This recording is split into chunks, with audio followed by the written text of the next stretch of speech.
Assalamualaikum warahmatullahi wabarakatuh.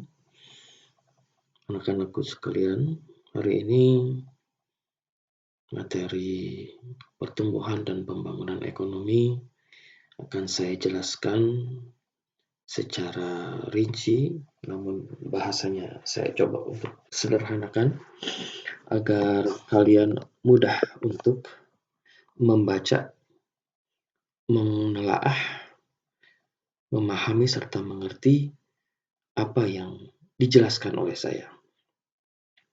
Pada bab ini kita akan berbicara mengenai bagaimana itu pertumbuhan dan pembangunan ekonomi serta dampaknya terhadap sebuah negara. Kita lihat yang pertama, pengertian pembangunan ekonomi dan pengertian pertumbuhan ekonomi. Pembangunan ekonomi adalah suatu proses yang terus-menerus dilaksanakan berdasarkan rencana-rencana yang terarah untuk membawa kemajuan dan perbaikan dalam berbagai segi kehidupan, baik ekonomi, sosial budaya, kemasyarakatan, maupun bidang lainnya. Artinya, pembangunan ekonomi itu adalah sebuah proses yang kontinu dilaksanakan berdasarkan rencana yang terarah. Artinya, sudah direncanakan pembangunan tersebut jauh sebelumnya dengan mempertimbangkan aspek sosial, aspek ekonomi, aspek geografis. Artinya, bagaimana pembangunan tersebut bisa dilaksanakan, bagaimana pembangunan tersebut memberikan dampak bagi kehidupan di sekitarnya, baik itu kehidupan ekonomi, sosial budaya, kemasyarakatan, politik, atau bidang lainnya. Salah satu contoh, pembangunan jalan tol. Pembangunan jalan tol itu membutuhkan biaya yang sangat besar. Sekali lagi, pembangunan jalan infrastruktur itu membutuhkan biaya yang sangat besar. Nah, artinya pemerintah harus merencanakan pembangunan ini jauh sebelumnya, sebelum dilakukan eksekusi pembangunan. Dari mana sumber daya? Dari mana keuangannya? Bagaimana proses tindak lanjutnya? Bagaimana dampak terhadap lingkungan sekitar atau bagaimana dampak AMDAL-nya, analisis mengenai dampak lingkungannya. Karena setiap pembangunan itu pasti berdampak terhadap segala sesuatu yang ada di sekitarnya. Pembangunan jalan pasti bakal membuat adanya pergusuran tanah, adanya penggusuran rumah. Namun ada juga pembangunan yang memberikan ganti rugi terhadap rumah atau daerah yang terkena dampak tersebut. Yang kedua, bagaimana pembangunan itu bisa menciptakan suatu lapangan pekerjaan yang baru. Bagaimana pembangunan itu juga bisa berdampak pada ekonomi. Secara ekonomi, pembangunan pun bakal memberikan dampak yang luar biasa. Salah satu contoh, di sebuah daerah, di pedalaman, di mana di daerah tersebut memiliki sumber daya alam yang sangat luar biasa, kaya dengan kekayaan alamnya. Namun, mereka bingung untuk mendistribusikan barang-barang komoditas yang akan dijual karena terkendala oleh infrastruktur yang tidak mendukung. Contohnya, jalannya tidak bagus atau harus melewati pegunungan. Nah, maka secara ekonomi itu tentu ada perhitungan yang lain. Hingga tadinya harga dari awal murah, namun ketika harga tersebut sudah sampai di tangan distributor atau pengumpul, maka harganya itu akan berubah drastis menjadi naik. Itu disebabkan karena ada cost atau biaya-biaya yang dikeluarkan selain daripada biaya yang semestinya. Artinya bisa 2-3 kali lipat biaya yang dikeluarkan oleh seseorang atau oleh pengusaha yang berada di daerah pedalaman untuk membawa hasil-hasil alamnya dan dijual di kota. Nah, itu salah satu dampak. Selanjutnya, pertumbuhan ekonomi. Pertumbuhan ekonomi adalah perkembangan kegiatan dalam perekonomian yang menyebabkan barang dan jasa yang diproduksi dalam masyarakat bertambah dan kemakmuran masyarakat meningkat dalam jangka panjang.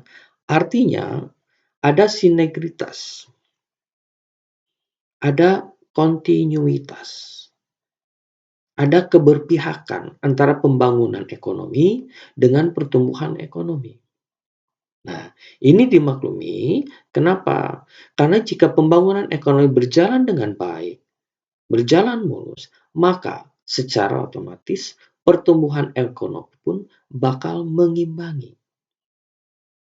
Nah, dilihat dari mana? Dilihat dari besarnya produksi dalam masyarakat, ditambah dengan daya beli dari masyarakat.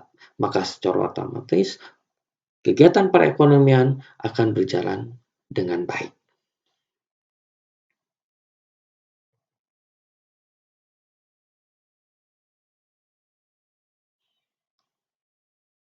Selanjutnya, faktor pembangunan ekonomi. Di antaranya adalah faktor ekonomi yang terdiri dari sumber daya alam, sumber daya manusia, modal, teknologi, dan kewirausahaan. Sementara faktor non-ekonomi dari faktor pembangunan ekonomi di antaranya kondisi kestabilan dan keamanan negara, kemudahan birokrasi, etos kerja masyarakat dan pemerintah, kondisi sosial budaya masyarakat, serta indikator pembangunan ekonomi. Saya jelaskan. Yang pertama adalah faktor ekonomi. Sumber daya alam. Indonesia adalah negara yang sangat luar biasa. Memiliki sumber daya alam yang luar biasa hebat, sangat kaya. Itu sebabnya kenapa bangsa-bangsa Eropa mau menjelajahi Indonesia. Belanda 350 tahun menguasai Indonesia, mengeruk kekayaan, mengambil keuntungan dari sumber daya alam Indonesia. Karena Indonesia itu memiliki segalanya di sumber daya alam. Yang kedua, faktor ekonomi yang mempengaruhi adalah sumber daya manusia. Sumber daya manusia yang menunjang ke dalam perekonomian adalah sumber daya manusia yang memiliki keterampilan yang luar biasa. Artinya, semakin tinggi tingkat keterampilan manusia, maka akan berdampak pada ekonomi. Namun juga sebaliknya, jika manusianya itu tidak memiliki keterampilan, maka secara langsung dia akan mengalami kemunduran di bidang ekonomi. Maka timbullah istilah pengangguran. Yang ketiga, modal. Untuk membangun sebuah wirausaha atau usahalah dalam tanda petik. Kita memang butuh modal, dan modal itu relatif. Bisa modal yang kecil, bisa modal yang besar. Tergantung dari apa yang akan kita usahakan. Nah, pertanyaannya adalah dari mana kita bisa mendapatkan modal tersebut? Nah, ini menjadi bahasan kita juga.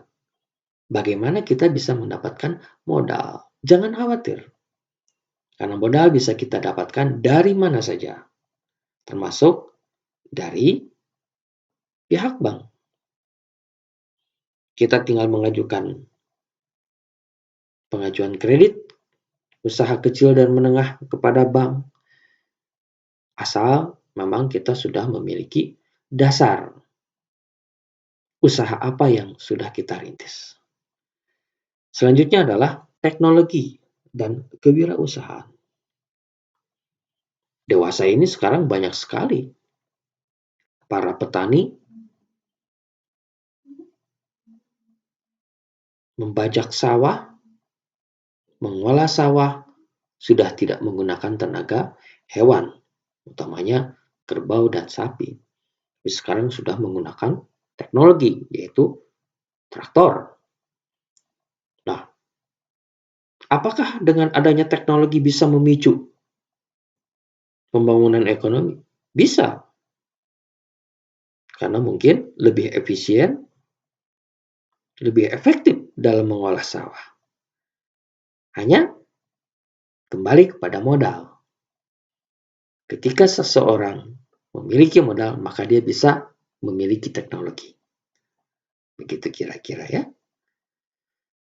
Faktor non-ekonomi selanjutnya adalah yang mempengaruhi pembangunan ekonomi diantaranya adalah kondisi kestabilan dan keamanan negara. Jika sebuah negara tidak dalam kondisi yang kondusif atau tidak aman, maka akan berakibat pada sulitnya mendapatkan kepercayaan investor untuk menanamkan modal di negara kita. Salah satu contoh tahun 1998, pada saat terjadi peralihan kekuasaan dari Orde Baru ke masa reformasi. Plus saat itu periode 97-98 itu, Asia sedang mengalami masa-masa sulit di bidang ekonomi. Ya. Nah, ini juga bisa menjadi faktor penyebab baik atau tidaknya pembangunan. Apalagi dibarengi dengan kondisi keamanan negara yang tidak terjaga. Maka orang akan berkali-kali lipat berpikir untuk tidak mengambil resiko jika keamanan sebuah negara tidak terjamin. Yang kedua, adanya kemudahan birokrasi. Indonesia memiliki masalah dengan birokrasi karena birokrasinya jelimet. Dari sini ke sana dulu, dari sana dilempar lagi, seperti main pingpong. Nah, kesulitan-kesulitan birokrasi itu bisa berdampak juga kepada pembangunan ekonomi. Maka perlu perhatian khusus oleh pemerintah untuk memberi kemudahan dalam birokrasi. Masalah perizinan usaha, itu juga perlu menjadi pertimbangan. Semakin dimudahkan dalam birokrasi pembangunan, maka dampaknya adalah kepada faktor ekonomi. Yang ketiga, etos kerja masyarakat dan pemerintah. Kita sangat mengangkat jempol ya kepada negara Jepang, negara Korea yang memiliki etos kerja yang sangat luar biasa, yang memiliki tingkat disiplin yang luar biasa. Dan itu akan menghasilkan sesuatu yang luar biasa. Semakin tinggi etos kerja masyarakat, semakin baik etos kerja masyarakat dan pemerintah, maka itu akan memberikan kemudahan di dalam pembangunan ekonomi. Selanjutnya, kondisi sosial budaya masyarakat. Indonesia adalah negara yang notabene agraris, atau sebagian besar penghasilannya dari bidang pertanian. Tidak bisa dipungkiri, kultur masyarakat Indonesia, sumber daya alamnya, itu sangat menunjang pada kondisi sosial budaya. Nah, ini juga perlu menjadi perhatian kita semua. Nah, sekarang sudah mulai banyaknya pembangunan-pembangunan di berbagai wilayah di Indonesia, di pelosok Indonesia, yang akhirnya harus mengorbankan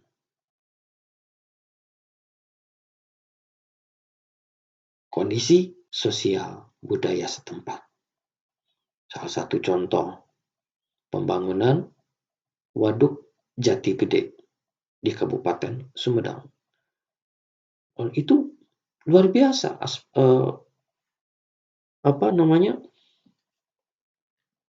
dampak yang dirasakan oleh masyarakat itu luar biasa. Hingga berakibat pada perubahan kondisi sosial budaya masyarakat. Yang tadinya memiliki sawah, memiliki ladang, setelah terjadinya pembangunan, maka secara otomatis mereka pun harus meninggalkan pekerjaan awalnya. Itu diantaranya kondisi sosial budaya masyarakat yang memang kultur budaya di Indonesia itu seperti itu. Terakhir, indikator pembangunan ekonomi. Seberapa besar, sejauh mana pembangunan ekonomi ini berdampak pada tingkat kemakmuran masyarakat. Bisa jadi masyarakat itu menjadi naik tingkat ekonominya, tapi bisa jadi sebaliknya. Demikian, bila ada pertanyaan, dipersilahkan untuk memberikan pertanyaan di kolom komentar atau melalui WhatsApp. Terima kasih. Assalamualaikum warahmatullahi wabarakatuh.